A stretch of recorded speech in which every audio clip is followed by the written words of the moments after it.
Hello guys and welcome to a new brand video. In today's tutorial I'm going to show you how to clone your repository on your local computer on GitHub. So the first thing to do is to open your web browser, either if it was Google Chrome, Mozilla Firefox, Microsoft Edge or any web browser that you are using. After that you will need to go to github.com. And now we will need to create an account so we can be able to use the GitHub services.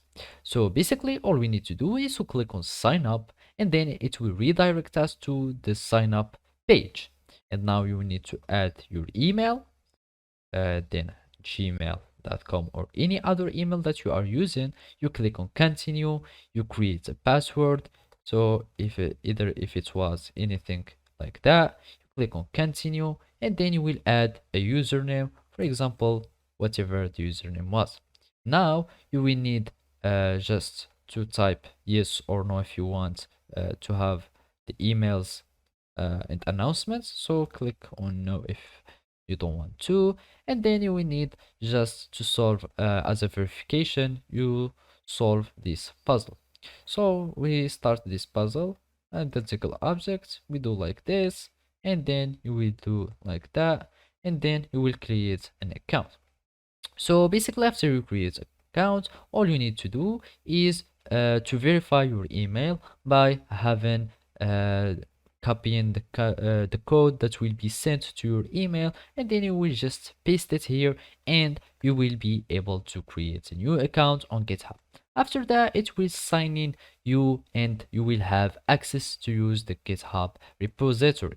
And basically now all you need to do is to follow these simple steps.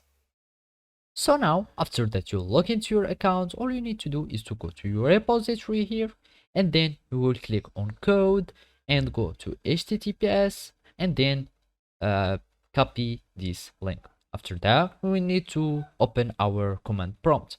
So search for the command prompt, you go here and then you will need to go to the directory where you want to clone your repository. So just type cd and then go to the directory where you want to clone your repository. Then all you need to do is to type git clone and then paste the link of your repository. You click enter and here you will be able to clone your repository here. So as you can see it's been cloning, and now you have just cloned your repository successfully. So basically this is how you can do it. Thank you for watching and see you next time.